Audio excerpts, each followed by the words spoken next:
Good afternoon, everyone. Thank you very much for coming today. We will now begin the Y-Ship 2023 Pre-Convention Special Lecture by Dr. Francis Fukuyama. I'm Risa Kuwahara. I'll be your MC today. Thank you. And now, I would like to introduce today's special guest, Dr. Francis Fukuyama. Dr. Francis Fukuyama is the Olivia Nomellini Senior Fellow at Stanford University's Freeman Spogli Institute for International Studies and a faculty member of FSI's Center on Democracy, Development and the Rule of Law. He's also director of Stanford's Ford Dorsey Masters in International Policy and a professor of political science. Dr. Fukuyama has written widely on issues in development and international politics. His 1992 book, The End of History and the Last Man, has appeared in over 20 foreign editions. The Demand for Dignity and the Politics of Resentment was published in September 2018. His latest book, Liberalism and its Discontents, was published in May 2022. Dr. Francis Fukuyama received his PhD from Harvard in political science. He was born at L. Schwartz Professor of International Political Economy at the Paul H. Nietzsche School of Advanced International Studies, Johns Hopkins University, from 2001 to 2010. And now, we are pleased to have the world-renowned Dr. Francis Fukuyama with us today. He will speak on the topic of geopolitics of conflict, a world with uncertainty. Please welcome Dr. Francis Fukuyama. Thank you. So thank you very much for coming today, and I'm really grateful to the city of Yokohama, Mr. Hashimoto, for hosting us. We are doing a Leadership Academy for Development program. This is a program that I run at Stanford University along with my colleague Mike Bennon. Where's Mike? Oh, right there. We're in Tokyo to working with Sita Ram and the ADB Institute, and it's a program about infrastructure, and we've just gotten a tour of a city that has been renewed in terms of, being a smart city, incorporating technology and undergoing quite a remarkable transformation. And so that's been very instructive. And we really appreciate all of the help that we've gotten. Mike and I just arrived yesterday evening, and we're going to be going through the rest of the week, but we really appreciate the help and the hospitality we've received. So thank you very much. So I want to talk about the current world situation. As you undoubtedly are quite aware, we are living in a really, I think, quite dangerous moment in human history. It's a little bit of a cliche to say that we are at a turning point, but I really do think that the year 2024 is going to encompass a number of developments that could either make the world better or it could make the world a lot worse. And at the moment, I'm actually quite worried about the ways in which things could get worse. The background for this is really this remarkable more than 30-year period that began with the fall of the Berlin Wall in 1989 and the spread of what has been called a liberal world order throughout most of the world. It involved free trade. It involved relatively open borders. Democracy seemed to be spreading to many places, including to the former communist world, but in Latin America, in Asia, in many other parts. And that trend continued really through the 1990s and up until about 2008. But since about that period, things have been going backwards. And there's an organization on whose board I sit called Freedom House, which every year does a survey called Freedom in the World, where they measure the aggregate level of democracy and, civil liberties, this sort of thing around the world. And that's been in decline for about 17, 18 years now. And I think in particular in the past couple of years, you've seen some very, I would say, negative developments. So one of them is the rise and the consolidation of two authoritarian states, Russia and China. Now, I happen to think that this is kind of normal in human history. The period from 1989 to 2008 was one in which the United States was the dominant power in the world. The U.S. was spending as much on its defense budget as all of the other countries in the world combined. It was leading in culture, in the economy, political system, and a whole variety of measures of national power. And that's not a normal situation for one country to be that dominant. And so I think what's happened is the world has, in a way, reverted to the more usual situation of multipolarity, where you have different power centers and different countries challenging that power. So among them, the most important, I think by far, is the rise of China, which has had a remarkable growth pattern. I'm going to talk about what's going to happen to China in the future, because that growth pattern has gotten interrupted in a rather serious way. But that's probably the major power development, but also the consolidation of Russian power. But what's happened in the past year are a couple of things that I think are quite disturbing. So the first was the Russian invasion of Ukraine. This was a shock to many people, including many people here in East Asia, because for most of the post-World War II period, at least in Europe and in Northeast Asia, you didn't see one country simply marching across an international border with a conventional army trying to grab territory from another country. And I think that especially in East Asia, the likelihood of that happening was discounted by almost everybody. But all of a sudden, you had a major war in Europe, and it's a war that has now gone on. In February, we'll be reaching the second anniversary. If you follow what's been happening in that conflict, it's unbelievably bloody. The Ukrainians believe that something like 300,000 Russian soldiers have been killed already. They had the largest armored force in the world prior to the war, and they've lost roughly two-thirds of all their tanks and armored personnel carriers in the course of the conflict. The Ukrainians, a much smaller country, so Russia has maybe 140 million. Ukraine has probably closer to 30 million, but there are 8 million Ukrainians that are outside of Ukraine right now, but they've probably lost maybe, a third. Well, if the Russians have lost 300,000, maybe they've lost 200. So it's a really staggering number of casualties even for countries of that size, and it's had this incredible disruptive effect. The energy markets in the world have been completely shifted, so Europe was almost completely dependent on Russian natural gas and to some degree oil. That's all now being sold in other markets, so that dependence has shifted because Russia and Ukraine were the largest grain exporters out of these Black Sea ports that are now at the center of this conflict. You've had the rise of commodity prices and increasing food prices and shortages in Africa and the Middle East and many other countries. And so the reverberations of this have been quite extraordinary, and we don't know how the war is going to turn out. The Ukrainians, well, I think that Putin was expecting that he would conquer Ukraine and topple their government within 2 or 3 days of the invasion.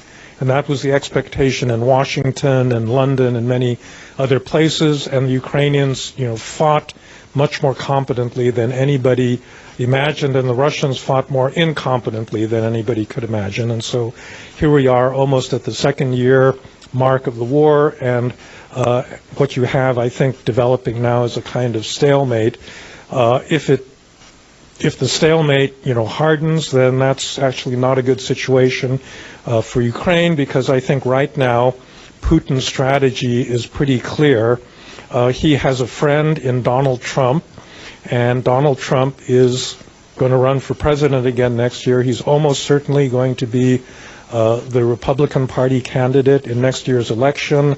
There was just a poll that came out about a week ago that showed that Trump is actually leading President Biden in a number of important swing states, and so he could be the U.S. president again in 2024. And if that happens, he's pretty much told a lot of his associates that he intends to pull the United States out of NATO. He likes Russia better than he likes Ukraine, and so I think Putin's strategy is really revolving around helping Donald Trump become president of the United States again, because that domestic development is going to have a very big impact in American assistance. And it's already the case that more Republicans are opposed to American aid, military aid for Ukraine.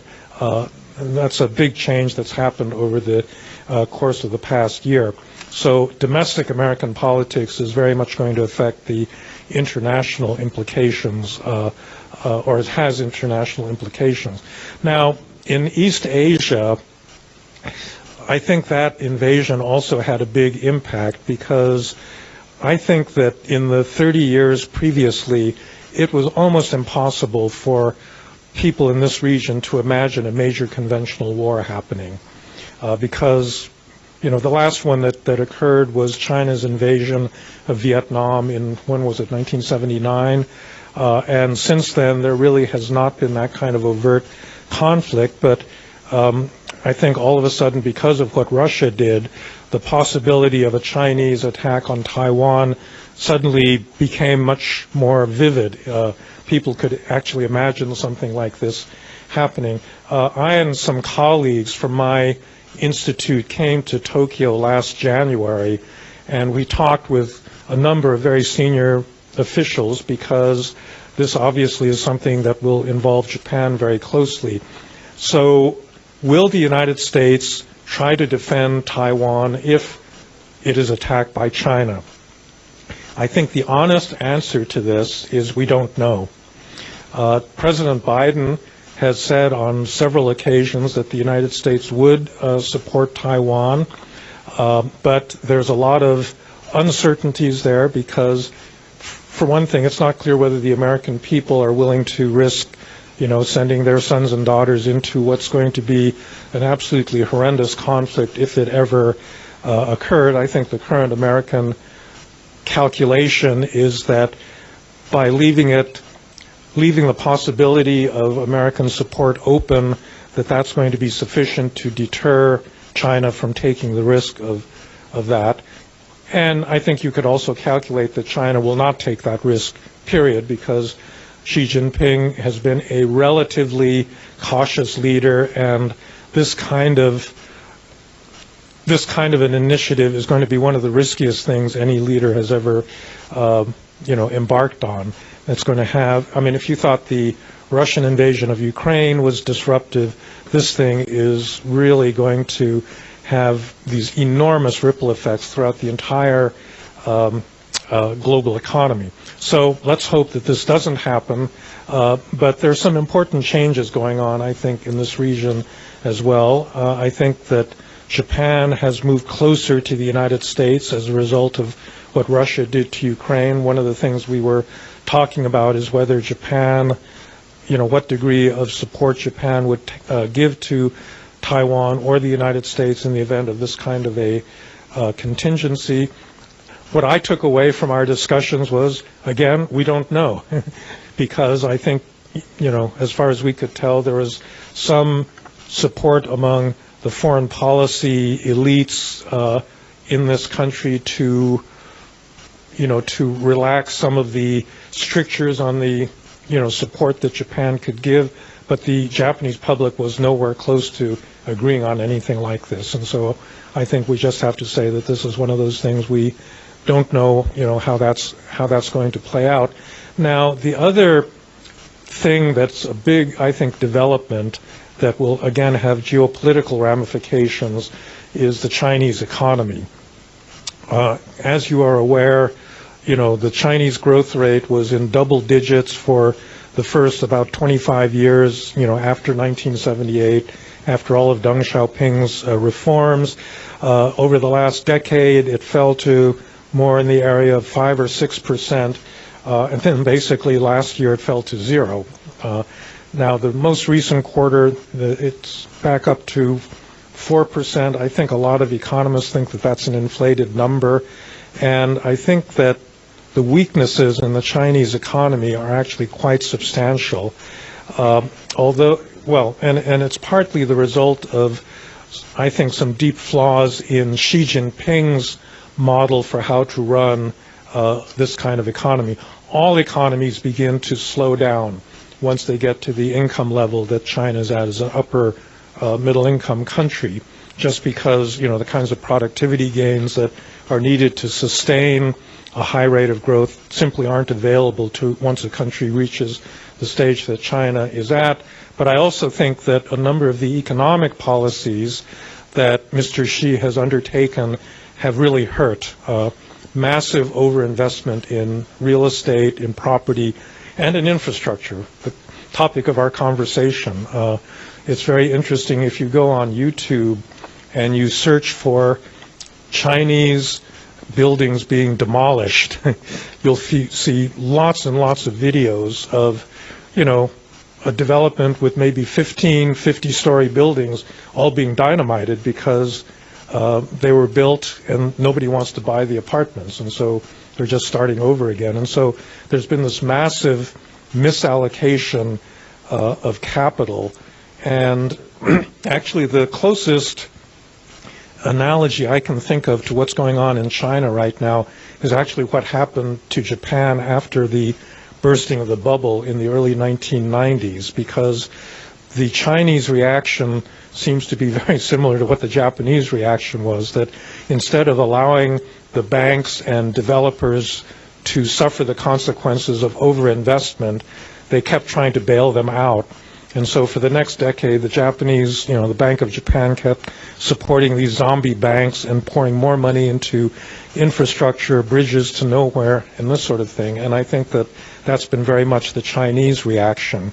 You know, really what they need to do is boost consumption for health care, for education, for social services, pensions, but they've gotten so used to plowing money into infrastructure investment that and the trouble is that if they pull back from that, they've got the largest construction companies in the world, the largest banks in the world that are all dependent on that sector staying, you know, afloat, and they, I think, can't really see a way of extracting themselves from this. And that means that China could go through a period like Japan did, where its growth rate isn't even 3 or 4%. It's like 1%, 0%, 2%, 0%, you know, and this could persist for quite some time, and that obviously will have big geopolitical implications, because if you're not going to assume, you know, I mean, in fact, I would say that a couple of years ago, people were projecting that China's absolute GDP would surpass that of the United States by the end of the 2020s. And now, you know, a number of economists think that may never happen, actually, because, you know, in the last couple of quarters, the United States has grown, I think the last quarter was 4%, and China was growing, you know, 2, 3, 4% in that same period. And so the United States is actually growing faster than China right now. Whether that has any implications for foreign policy remain to be seen, because you can make two different sorts of arguments. You know, if China slows down, they're going to have less resources and less, you know, ability to shape global politics. You see this already in the Belt and Road Initiative, where they've had to pull back in a lot of projects because there's actually a lot of competition from, you know, for other projects in China to these ones that are being done outside of China. On the other hand, it could mean that, you know, the Chinese leadership may see this as an opportunity to capitalize on a relatively good international situation. All right, so that's Russia, China. All of a sudden, in the middle of this, you have a war in the Middle East. I don't want to go I mean, it's probably less the case in East Asia, where this is a really upsetting emotional issue, but I'll tell you, in the United States, this has been a really devastating set of developments. On the one hand, the original attack by Hamas that killed about 1,400 Israelis and led to 200-300 of them now being held hostage, and now the Israeli response demolishing much of Gaza City and their intervention, and it's had various unexpected effects. It's mobilized the left in many developed countries, including the United States, in a way that they have not been mobilized previously, in favor of the Palestinians. It's led to a rise in anti-Semitic incidents in the United States, in Europe. But I think geopolitically, this is a really dangerous set of developments, because Hamas, it looks like, was acting on its own, not as an agent of Iran, not in collaboration with Hezbollah in Lebanon, but there is a really significant chance that these other actors are going to jump into the conflict. And it's already the case. I think there have been, just in the last 10 days, something like 24 attacks by local forces on American bases and American, associated forces in Syria, in, parts of Lebanon and so forth. And the United States has actually shot down a number of missiles being launched at Israel from Yemen and other places. If this happens, this is going to be a really big set of developments that could immediately draw in, many of the surrounding Arab states. It's a little bit complicated because the conservative Arab countries really don't like Hamas. Egypt has been cooperating with Israel to keep Hamas bottled up in Gaza ever since Hamas took over in 2008, because they've got an insurgency in the Sinai. They think, Hamas is an offspring of the Muslim Brotherhood.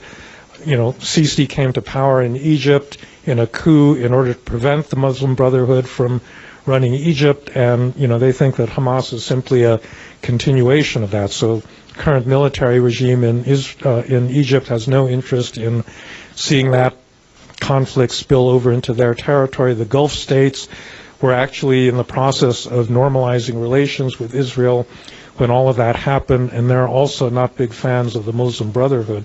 So it's a complicated thing, and this is another dimension of geopolitics that makes the Middle East really difficult as a region, which is the rise of middle powers in a way that didn't exist before.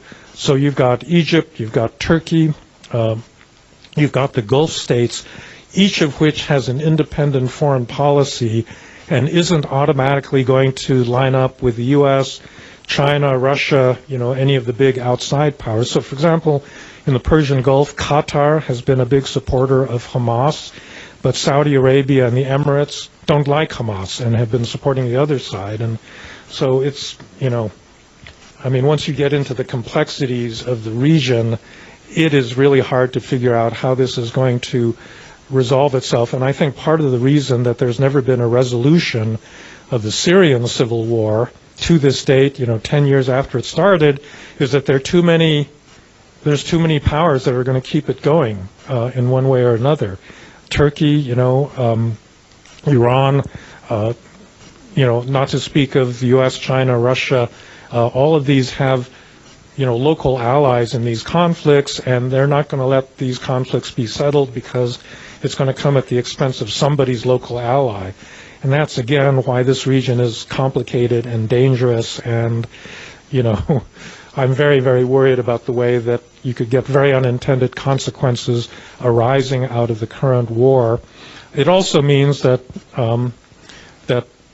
Washington is very preoccupied, because it was very preoccupied trying to help Ukraine over the past 18 months, and now they've got to, they're committed to helping Israel while trying to keep the thing bottled up and contained so it doesn't spread to Lebanon, doesn't involve Iran, and so forth. And that's put a strain on the time and the attention of American political leaders. It's leading to shortages of things like ammunition, air defense missiles, and so forth. And so actually, if you actually did want to move in the Far East against Taiwan, this would be a pretty good time to do it, since the United States is really preoccupied in other parts of the world. Whether that's a risk that anyone in China is willing to take, I still don't think that's very likely, but this is one of the ways in which the world is really unpredictable, and that's why I'm saying that the year 2024 could bring really big changes. Now, final issue I want to talk about is the United States, and to a lesser extent other developed democracies, because I think one of the biggest changes that has happened in global politics is the rise of populist nationalism in the United States and to a lesser extent in Europe. Now, this has happened in other countries, so I would put both President Erdogan and Prime Minister Modi in India in this category of populist nationalism, because they are democratically elected, they have democratic mandates, but they're not necessarily liberal in the sense of liberal meaning, respecting a rule of law that puts constraints on executive power. And so all of these populist leaders have used their democratic mandates to undermine certain aspects of the rule of law following their elections. Viktor Orban in Hungary was the grandfather of all of these people. He was elected in the second time in 2011, and he said, what I'm doing is building an illiberal democracy, meaning I am democratically elected, but I'm not going to respect the liberal constraints on power. Liberal in this sense meaning rule of law, constitutional checks and balances, anything that restricts the power of an executive to do what they want. That includes the media, that includes courts, that includes bureaucracies and the like, and that's the kind of system that Orban has been busy building in Hungary. And I hate to say it, this is exactly the kind of system that Donald Trump wanted to create in the United States, and this is the kind of system he will create if he's elected next year. Just to give you a very vivid example of this, in the United States, I think we've had a very strong tradition of a rule of law. What does a rule of law mean? Well, it means that the current holders of power in Congress or in the presidency do not have the power to do whatever they want. They have to follow the law. And if a judge tells them, for example, that they cannot expel Muslims like Trump wanted to do early in his first term, then the president has to back off and they can't do that, right? And Trump has been chafing under these constraints ever since he was elected. He doesn't like to be told that he can't have any of these sorts of constraints on his power. He said pretty openly over the last month that if he's elected, he's going to use the Justice Department and the Attorney General to get back at all of his enemies. So he's going to direct the Attorney General to prosecute the Biden family. He's going to use them to go after all of the critics, in the press, in people, almost everybody that's worked for him eventually was either fired or forced out of office. And all of these people have basically said that this guy should not be the president. He's too irresponsible. And so Trump has made a point of saying, I'm going to go after them if I'm elected next year, right? And this is very bad because this is not the rule of law. And for a country that has been associated with global support for a rules-based order both domestically and internationally, you have the prospect of an American president that simply doesn't believe in the value of these kinds of institutions.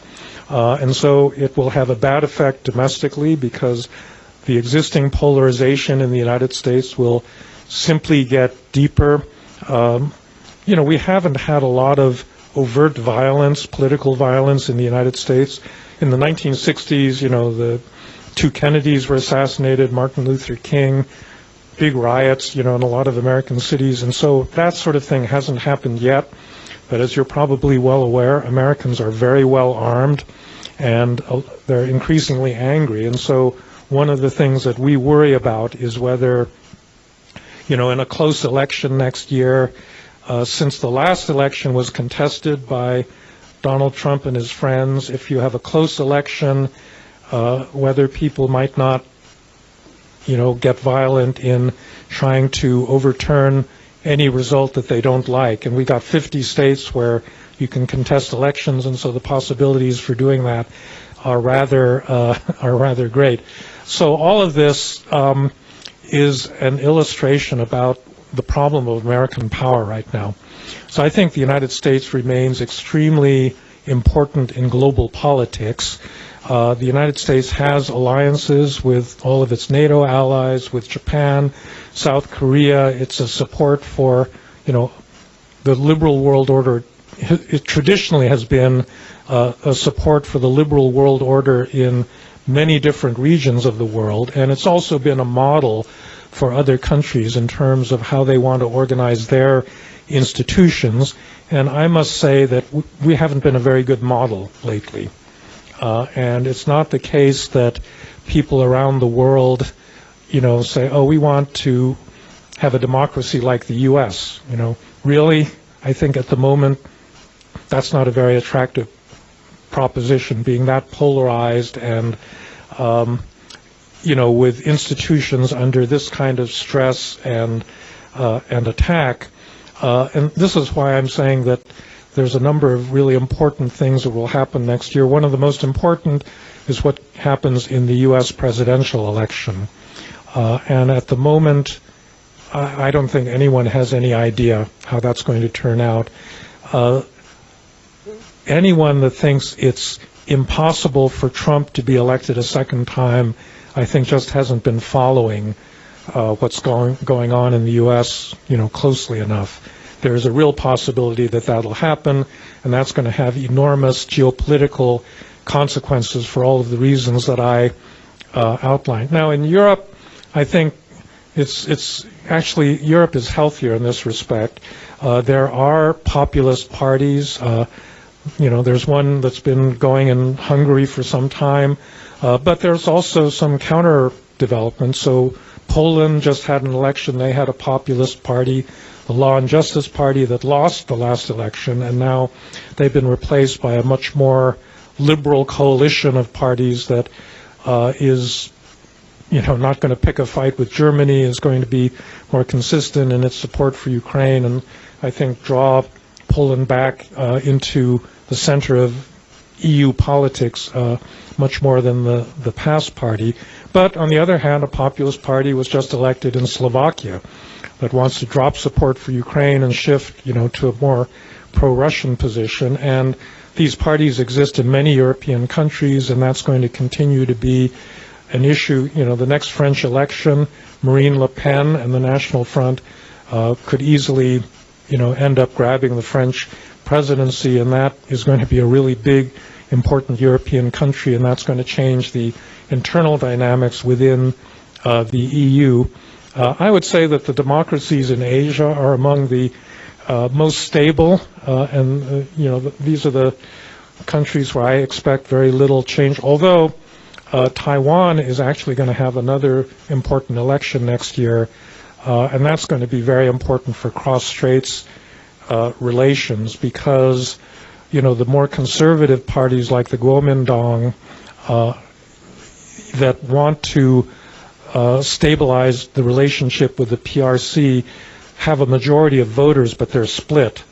And it's not clear, who's going to win the next presidential election. And if the wrong part of the DPP wins, then that may lead to a sudden deterioration of the relations with Beijing. And so you know this story better than I do, I suspect. So there's still, some big uncertainties in this part of the world. So let's hope for the best. I think that in each of these cases, as I was saying, you could imagine things going really wrong, or you could imagine them getting better. And by better, I'll reveal my own preferences. I believe in the need for a liberal world order. I think that countries are better off if they operate under a rule of law that restricts executive authority. And I'll give you two examples of why that's important, one in Russia and one in China. Right? So in the case of the Ukraine invasion, this was the result of the decision of one individual, Vladimir Putin. So I don't know if you remember these pictures of him at the time of the invasion sitting at a table that was 30 feet long at the opposite side from his defense minister or his foreign minister because he was so afraid of getting COVID, right? So a leader like that who is not even taking advice from his closest associates is not likely to make great decisions. And he obviously had no idea what was happening in Ukraine. He really thought that the Ukrainians actually wanted to be part of Russia and would welcome, the Russian army the moment it crossed the border, and he was completely wrong about that. And as a result, he's made one of the most disastrous strategic decisions that I can remember any leader making. Now, something similar to that has happened in China. I thought that one of the good things that had happened in China after 1978 was the imposition of basically collective leadership where power is concentrated in the Standing Committee of the Politburo, but at least you really had to get consensus among, the 7 people that were part of that committee, and one leader couldn't go and make a decision at the expense of everybody else. And that's what Xi Jinping has dismantled. There are no longer term limits, which was another, I think, big advantage of the old Chinese system under, Jiang Zemin or Hu Jintao. In fact, that was very impressive. There are very few authoritarian political systems where you had a complete turnover of the whole leadership every 10 years. And I think that's really important for the good functioning of any political system, because no political leader is so invaluable that, they're still going to be making good decisions 40 years after they first come to power, which is a situation in many countries. And that system has been progressively undermined. I don't think there is a single person in the Standing Committee of the Politburo of the Chinese Communist Party today who can stand up to Xi Jinping. And I think one of the consequences was the zero COVID policy, where you couldn't get his colleagues to say, maybe we should back off of this because, it's kind of a crazy policy and it's producing a lot of unhappiness. And it required these popular outbursts of unhappiness and dissent, before that policy was reversed. And so again, I think this is one of the reasons why constraints on decision making are a good idea, that single individuals should not have so much concentrated power that they can engage in kind of crazy policies because nobody can criticize them within, the top ranks of the leadership.